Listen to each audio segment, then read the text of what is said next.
হটডগকে ফুল dog বানিয়ে দিয়েছে।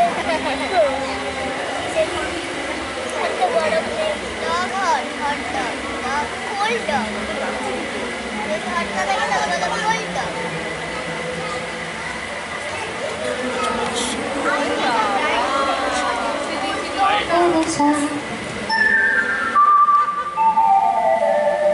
আমাদের সার জটিল ভাষা